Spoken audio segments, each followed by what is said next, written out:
Hypertension Cast, and Getz Pharma is our corporate partner. It's always such an honor and extreme pleasure to be a part of the academic activities conducted on the PSIM platform.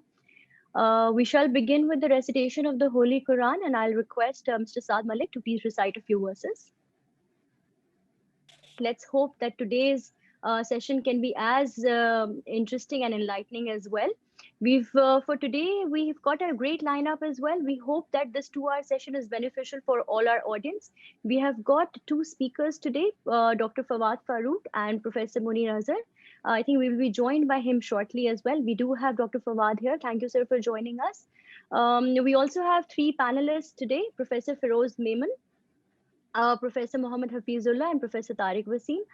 Moving on to the first topic for today, hypertensive urgencies, a discussion that is of great interest, especially amongst our junior colleagues who deal with such patients on a daily basis in the emergency department. It will be discussed by Dr. Fawad Farooq, who is the Associate Professor and Interventional Cardiologist at the National Institute of Cardiovascular Diseases, Karachi.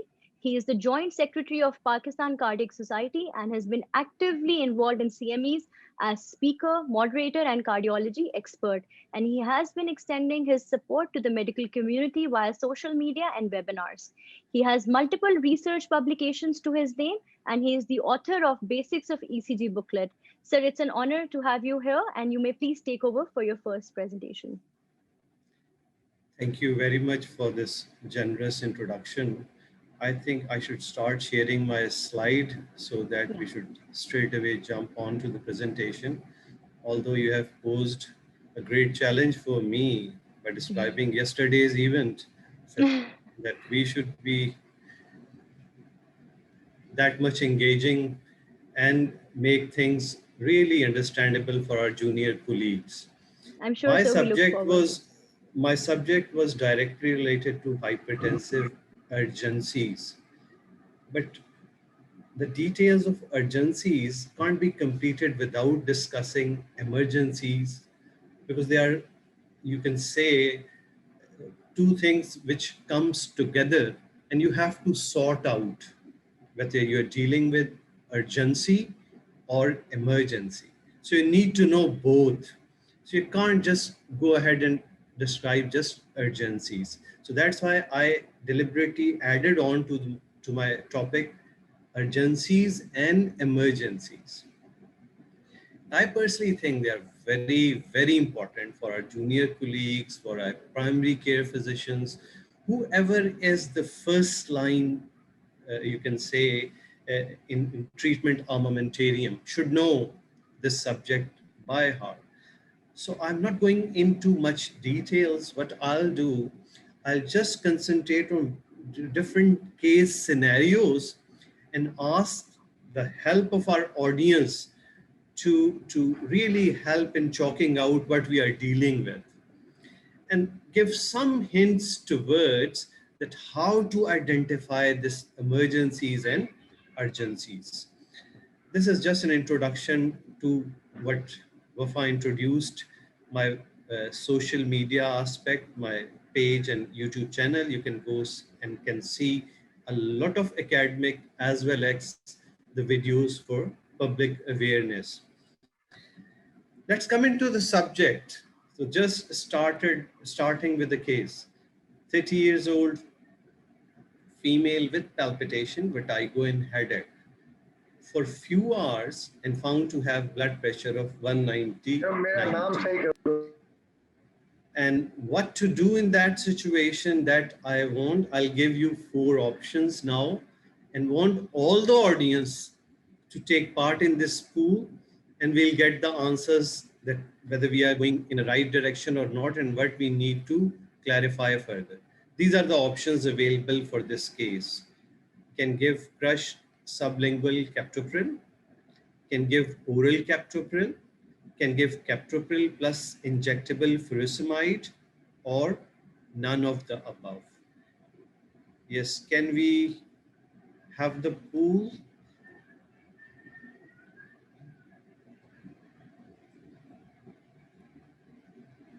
So these are the 4 options available, A, B, C, D. I want you to quickly pool one option, and then we'll got the results.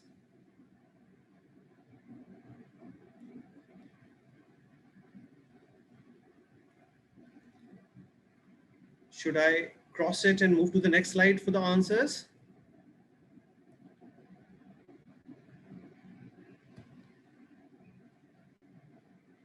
Yes, here we got the answers.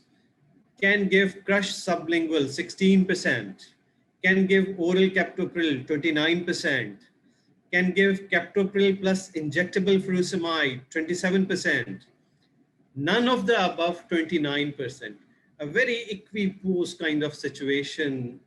So it's very difficult. There is just one party left, otherwise PTI, PPP and PML, all three are there. Let's see whether we can really communicate to the audience the right answer. I'll go through few important points in relation to the management of this case. And then I'll pose the same question again and see what happens afterward in the voting.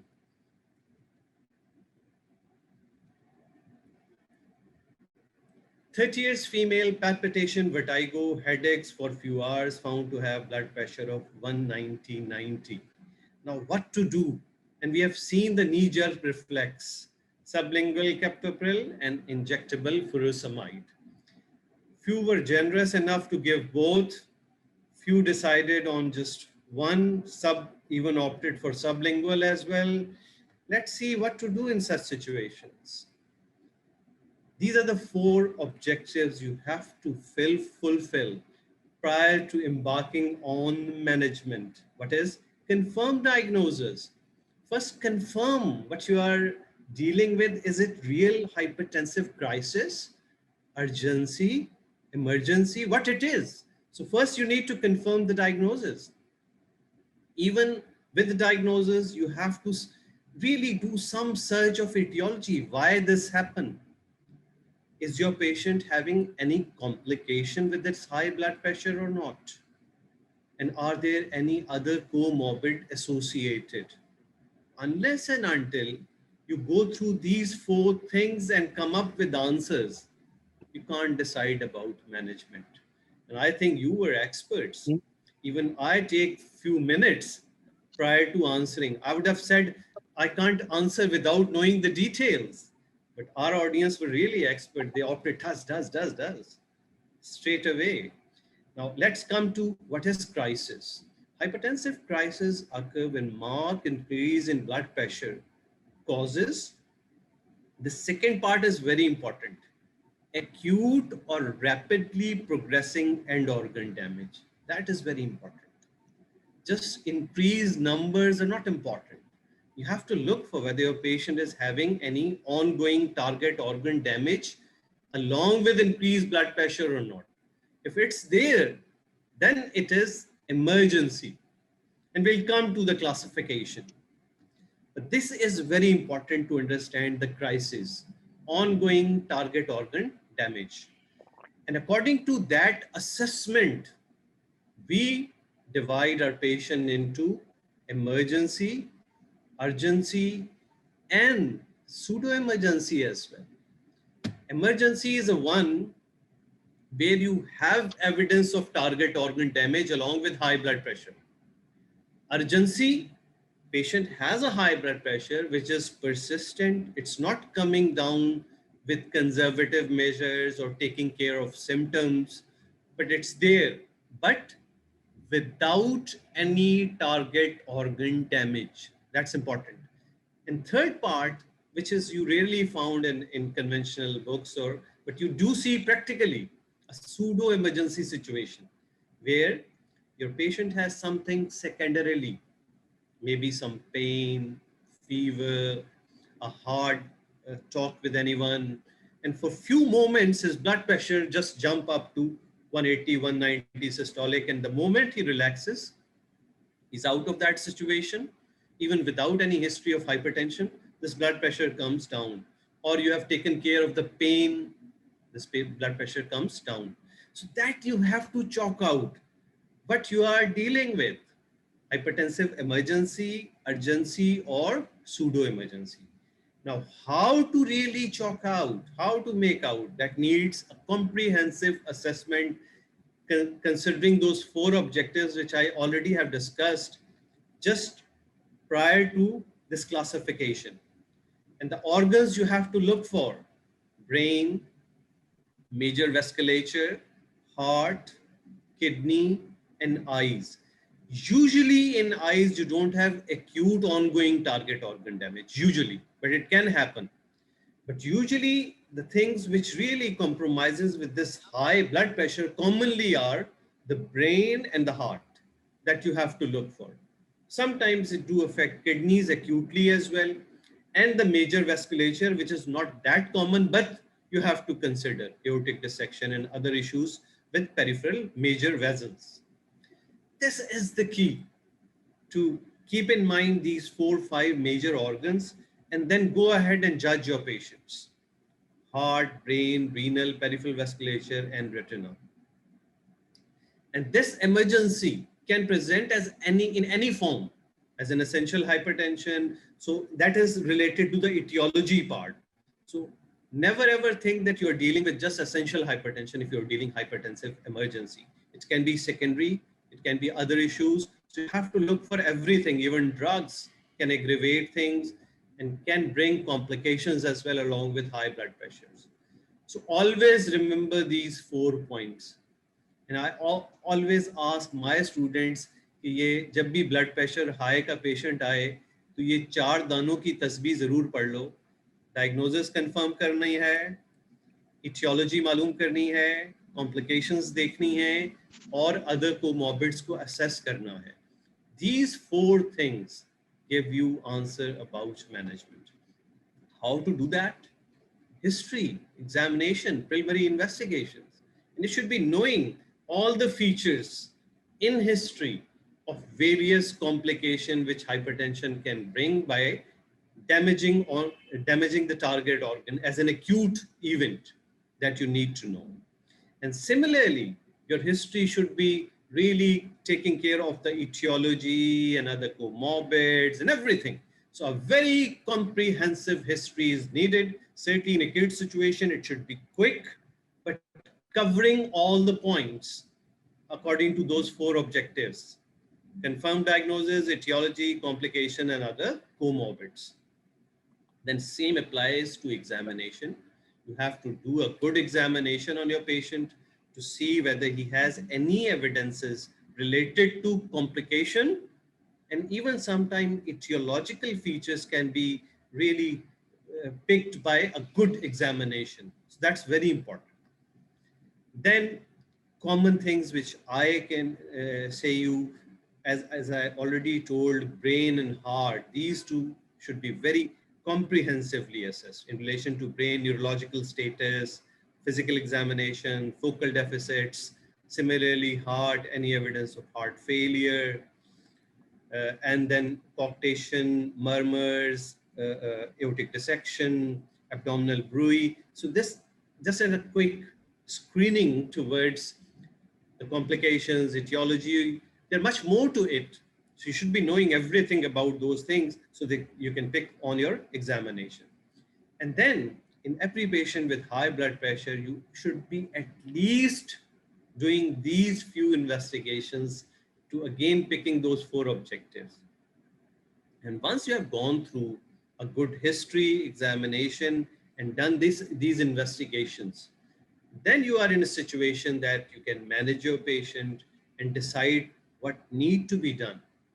And that also gives you a hint whether you're dealing emergency, urgency, or pseudo-emergency.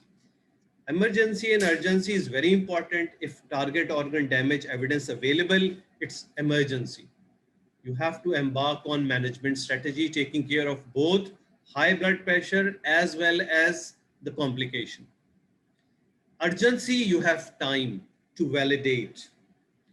And what you are validating? Is it urgency or pseudo emergency? So if you haven't found any evidence of target organ damage, there's no really emergent state to give any IV medication or any sublingual medication. Nothing needed at that situation. Just assess your patient, see, give some time, 15, 20, 30 minutes. If your patient is stable, he's not having any symptoms related to complication, check out another blood pressure after 30 minutes or 40 minutes. If it's persisting, this is urgency.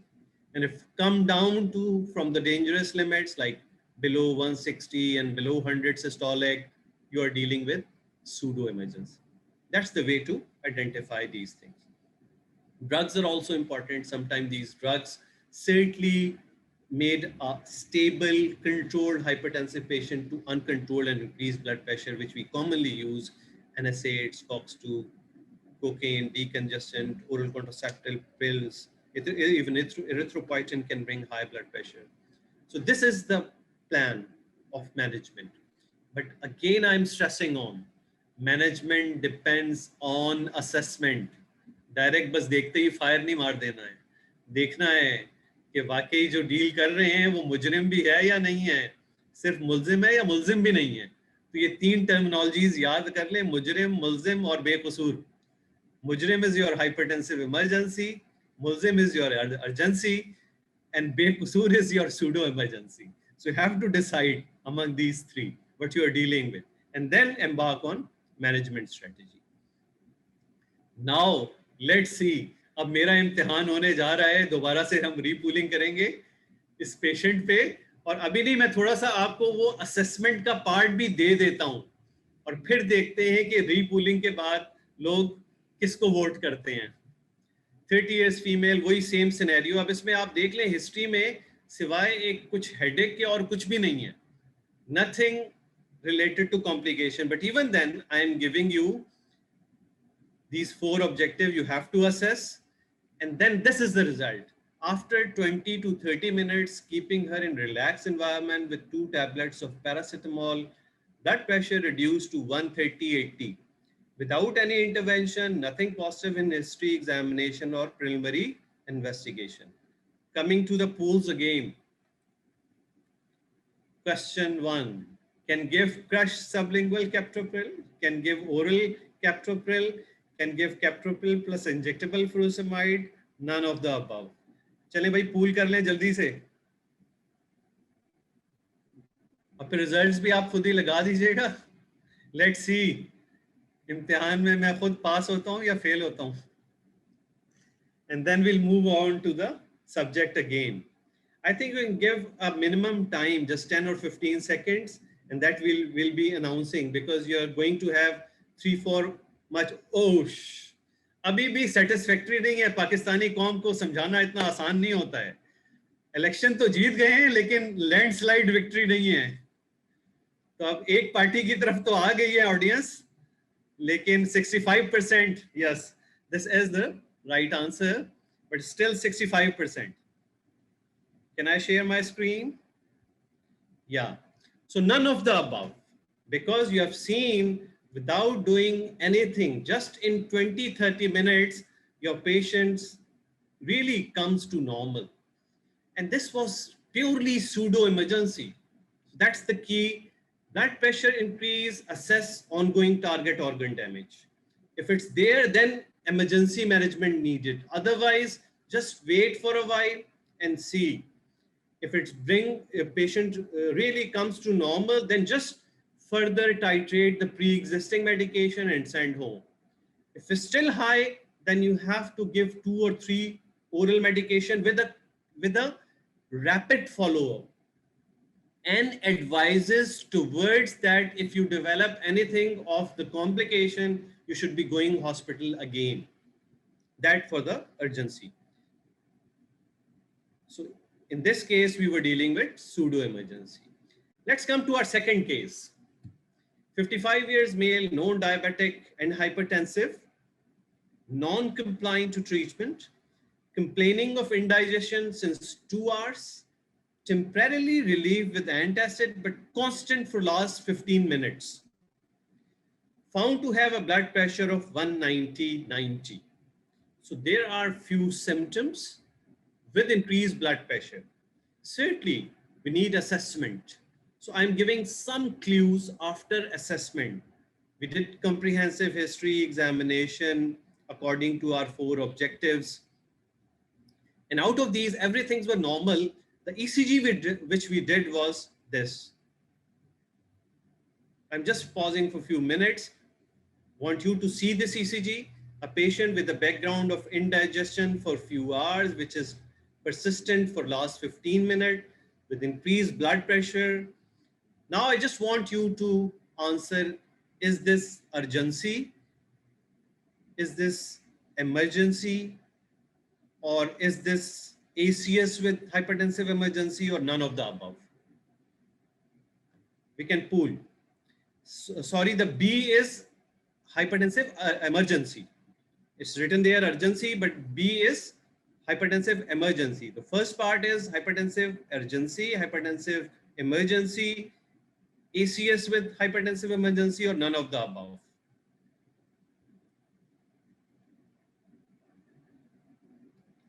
Let's see कुछ बेहतरी आती है second election में या नहीं. Oh, but still 49%. It's clear-cut emergency. Chest discomfort with STT changes. So what you are dealing with, ACS with hypertensive emergency. And that indirectly shows, I really don't know, because the audience is vast, maybe primary care physician, maybe students, maybe postgraduates. So that means everyone has to teach a lot on this subject to his junior, his GPs, his postgraduates, because still we are slightly unclear about it. I was expecting at least 80-90% right answers. So this was the right answer. This is ACS with hypertensive emergency. Okay, so that was clear-cut hypertensive emergency. Let's come to case 3. It's very, very, very important. I want everyone to concentrate on this case. A lot of mismanagement, especially in medical wards. I've seen a lot of people starting antihypertensive without knowing the patient's status exactly. This is a 60 years male, known hypertensive, started having right-sided weakness with aphasia for 1 hour. Examination revealed right-sided weakness with blood pressure of 194 by 110. And this is for few hours, only 1 hour. With rest of the normal, on excluding bleed, neurologists want to give a tissue plasminogen activator and want opinion about blood pressure management. And now I am giving you the options. What are the options? And you have to opt these options. Then I'll tell how to manage such kind of patient, and then re-poll again with the same question. Again, we have to look for urgency, emergency, or pseudo-emergency. It's clear-cut hypertensive emergency. A high blood pressure with evidence of stroke. These are the options available. Blood pressure 194 by 100. You want to give thrombolysis, and the neurologist wants you to manage his hypertension. What you should be doing? He can receive thrombolysis with present blood pressure. Need to have blood pressure below 160/100. Need to have blood pressure below 180/100. Can't give thrombolysis for next 3 hours. Now you have to give the options. You have to pool for the options. Let's see.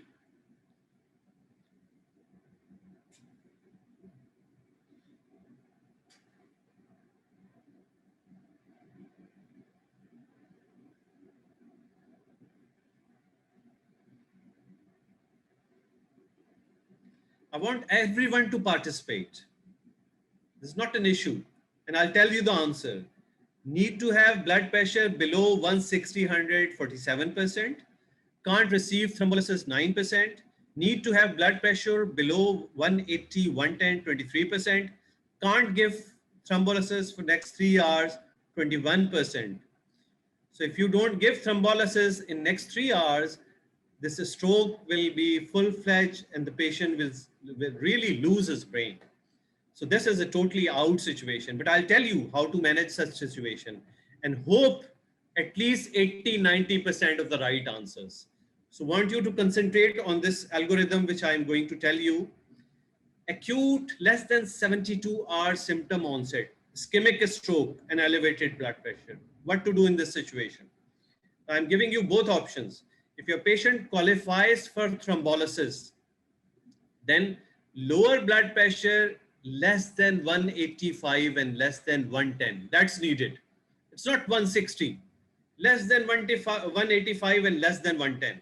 And you have to maintain it at least 180 and diastolic around 105. That should be the maintenance during and after thrombolysis. That's very important to understand. In a stroke, you don't have to bring blood pressure 160, 150. It's the limit is 180. But even for those who are having TPA, going to have TPA, that's for those.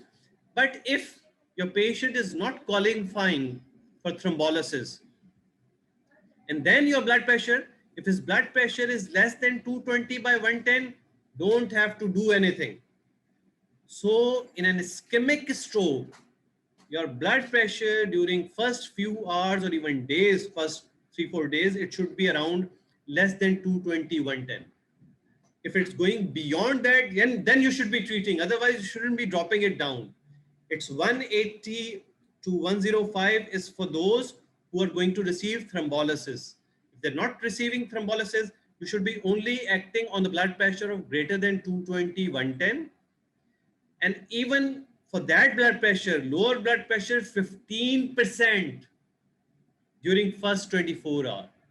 That's very important. We usually don't see acute strokes in our units, but we do see a lot of mismanagement in that situation. IVI sockets and all that, and that lead to sudden hypoperfusion of the brain. This is all reactionary increase in blood pressure to perfuse the brain. If you drop it down, you may lose a lot of major part of your brain in a very dense stroke in your patient. So let's come again to the same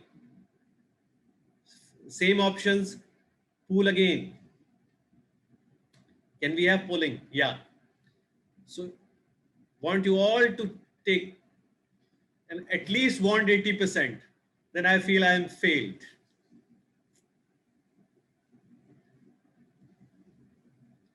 कोई bogus vote ही डाल दो gets वालों, मेरी इज्जत बचा लो.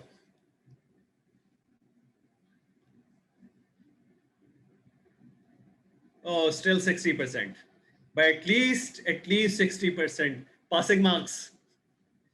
So yes, that should be needed. If your patient needs thrombolysis, it should be 180, 110. Let's take same patient. Now, same patient reached a setup where no thrombolytic facilities available. Choose option for the management. Can start intravenous drug to keep blood pressure less than 160/90. No lowering of blood pressure at the moment. Can continue existing blood pressure treatment per oral medication to have blood pressure less than 180/100. So we can pool again. Same patient with a blood pressure of around 194, 110, but thrombolysis is not available. So you're managing your patient conservatively. So what you'll do?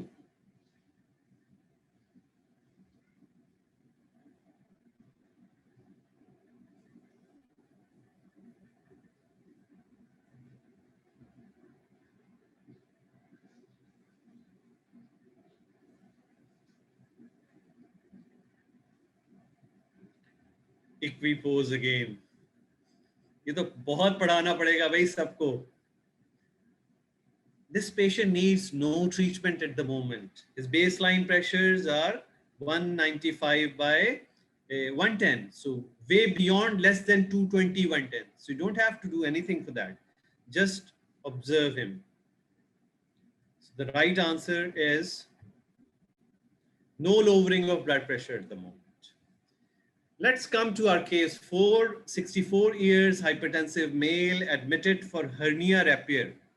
Found to have blood pressure of 210, 120 without any symptoms.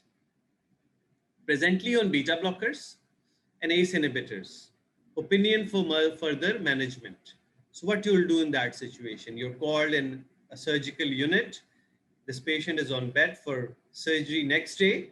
His blood pressure is 210/120. He's having no symptoms at all. And they want your opinion about the surgery or even on the day of surgery. Let's take it in that situation. Again, same, confirmed diagnosis, etiology, complication. So what do you think it is? Urgency, emergency, or pseudo-emergency? It is without symptom, just increase in blood pressure. So it's urgency. Let's come to the option, what to do in this situation. Suggested option for drug and timing of surgery. Can go through surgery on existing medication, deferring surgery till adequate control with CCB, ARB plus thiazide, can go through surgery with giving IV labetalol on the day of surgery, deferring with adding further drugs to achieve BP less than 180/110 is a reasonable option. Yes, we can pool.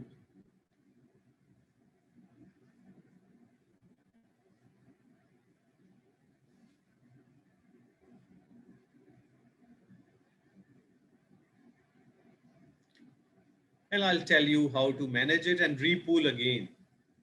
Let's see, बस ये आखिरी सवाल है. अभी तक passing marks पे ही चल रहे हैं.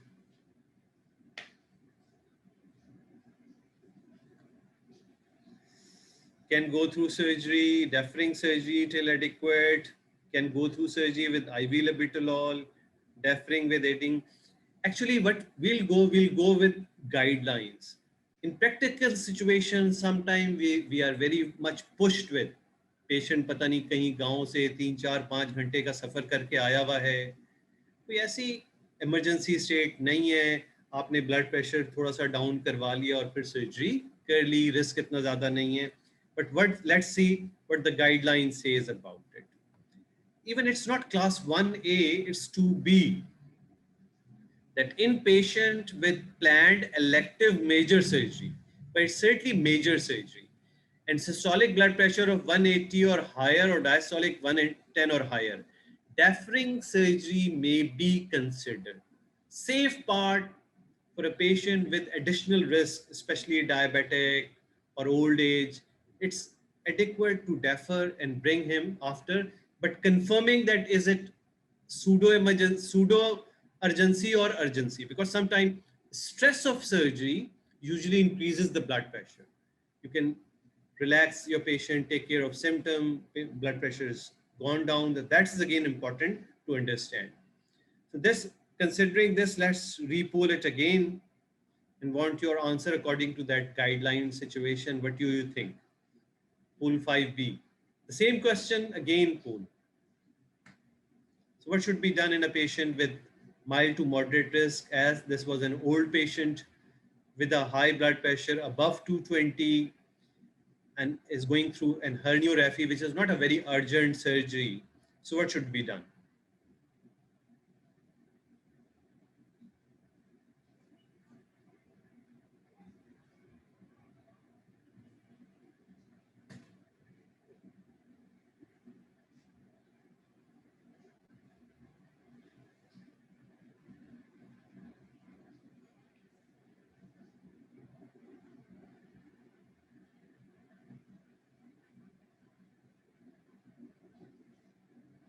Can we have the answers?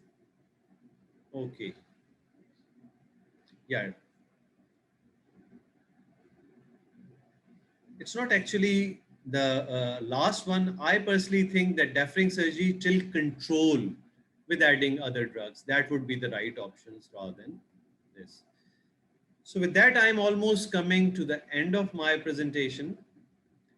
Just revising few things, dealing a blood patient with high blood pressure is not dealing a blood pressure number. You have to deal your patient. That means you have to judge, you have to assess your patient properly to see what you are dealing with this increased blood pressure. Again, coming to those three classifications: hypertensive urgency, emergency, or pseudo-emergency. And the way to identify is a comprehensive history examination and preliminary investigation, seeing any ongoing target organ damage, whether they are present in your patients or not. If they are present, it's emergency. If they are not present, it could be urgency or pseudo emergency. Wait for a while, 15, 30, 40 minutes, and see if your patient comes to a normal blood pressure levels. This is clear cut and pseudo emergency. And if it persists, this is emergency. Thank you very much. And I'll be very happy to have your questions because I may not be available. I have to वो वाला हिसाब होता है, एक coat उतार के दूसरे studio में जाना होता है, दूसरा कोट पहनना होता है, तो क्वेश्चन ले लेते हैं. Sir, thank you very much for such a valuable lecture. I would also like to welcome our other two panelists who've joined us. We are joined by our esteemed panelist, Professor Feroz Memon, Principal, Indus Medical College, and Vice Chancellor, University of Sciences, Tando Muhammad Khan. He was also the President of Pakistan Cardiac Society. Sir, thank you for being here and taking out the time. We also welcome Professor Muhammad Hafizullah for taking out the time today and joining us. He has served as Vice Chancellor of Khyber Medical University in Peshawar, and he has been the Chief Executive of Lady Reading Hospital and also the Head of Cardiology Department of the Lady Reading Hospital. He has contributed to the national guidelines developed by the Pakistan Cardiac Society, so we welcome you. Thank you. I think Gets Pharma, somebody can confirm if you have any questions. Otherwise, we'll take some remarks from Professor Muhammad Hafizullah Sahab, please. Bismillahir Rahmanir Rahim. Can you hear me? Yes, you can. Yeah. So I think this was an excellent demonstration of two things. Besides the knowledge, I think there's a best example of andragogy. Andragogy is adult learning. And adult learning is that when you have to create the thirst for knowledge so that things become clear to you. So I think Fawad Farooq, a very good orator, a very good, I would say, actor as well. MashaAllah has done an excellent job. Has done an excellent job by arousing interest, engaging all the participants, and then giving the answer. So it was an excellent presentation. I think very importantly, he drew the line between and clearly told us about pseudo, which is where most of the doctors get wrong. And I think we have a knee-jerk reaction. We see a high blood pressure, and without thinking, we take out the gun, 1, 2, and 3 bullets fired. And then what happens? The blood pressure goes down, and we end up with a big problem. So at any patient that we encounter, it's very important that we hold our breath and, as they say, hold our horses and assess the situation.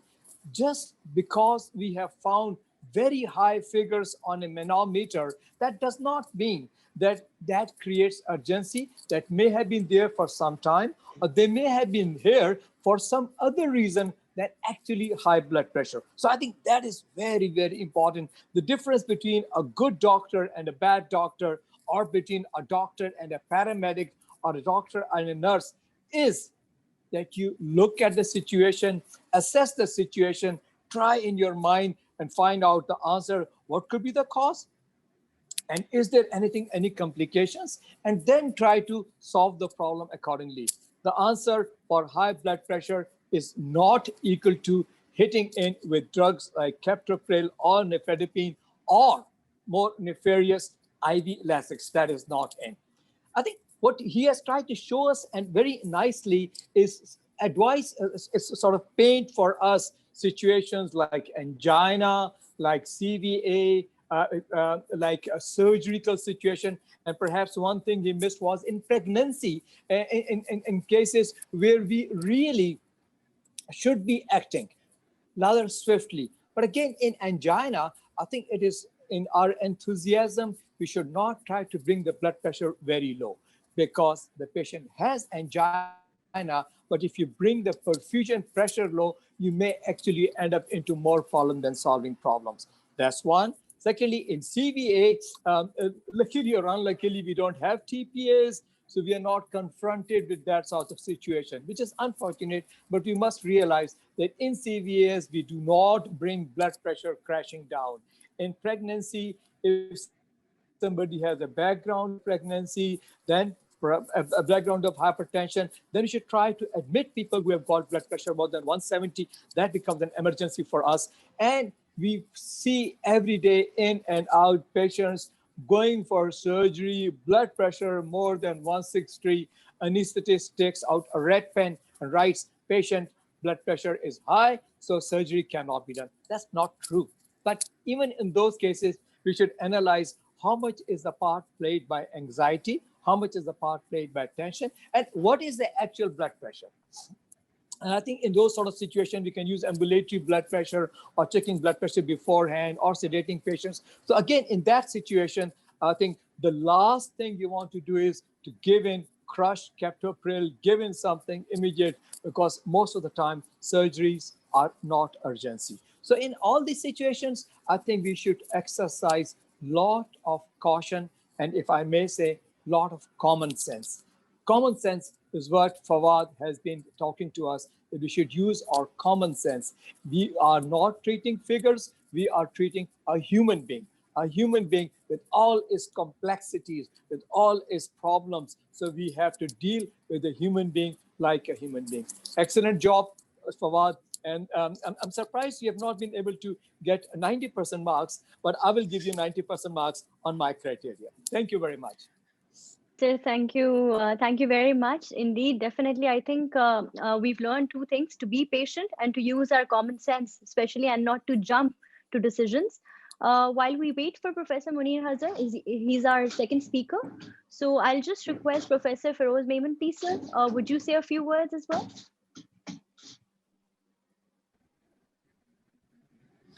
Sir, unmute yourself. Ji, sir, I'm muted. You'll have to unmute yourself. Ji. Feroz Memon is mute most of the time, so it doesn't matter. You know? असल में अभी वो घर में बैठे ना, घर में म्यूट रहने की आदत है sir. You hardly get any time, anything to talk at least. Assalamu alaikum everybody. Bismillahirrahmanirrahim. I think it was a wonderful talk. जैसे Fizullah ने कहा था कि Fawad, I don't think he's an actor. He's a star, a mega star. And because of him, original Fawad Khan has gone back to screen now. So he has taken over. His presentations are very good, very elaborate, very practical, and I think he has said everything which we wanted to learn, and Hafizullah has said the rest. So there's hardly anything to tell. But I think one thing was amazing description was pseudo emergency. I think this is very important. As a doctor, as a treating personnel, as a person who we are looking at the patients, we must realize when it is pseudo emergency. So we should not react, but we should actually have a constraint, treat our patients. And as Fawad said, 70% of patients come from rural areas, and we just say blood pressure ज़्यादा है और आपकी surgery नहीं होगी, cancel होगी, घर चले जाओ. That's a real setback for the whole family. And we just have a restraint. We'll tell them how to control that and go ahead. I think that'll be all right. एक चीज बार-बार हम सिखाते हैं सबको कि जी control your figures. You're right. I mean, it is not the physical figure, but the hypertensive figures. It's right. We do need to control the figures, but at some time we need to play in between the figures as well to create the situation which should be in the favor of the patient rather than in our favor. So I will say that we should control the figure, live better, but you have to live a better life and a longer life with taking proper medication. दो चीजें मैंने दोबारा restrict करनी. एक तो ये कि medicine, drugs for hypertension for the rest of your life. And please, to my juniors, to my emergency physicians, do not use sublingual captopril because that is a disaster. In spite of this, my juniors, your juniors is being used in even Fawad's institute. So please, we have to tell them to refrain from using these drugs, especially in the GP scenario, because that's where the patient can collapse and create havoc. Thank you very much. It was wonderful. Thank you very much, sir. We are joined by Professor Munir Hazar. However, I will just take a few remarks from Professor Tariq Wasim as well. So please, just a few words. Thank you. I think Fawad has already done the job. In fact, when in emergency, we are dealing not only with the blood pressure, we are dealing with the peer pressure and we are dealing with the relative pressure as well. And many a time, this knee-jerk reflex is because of the pressure from the attendants and all that, the blood pressure number.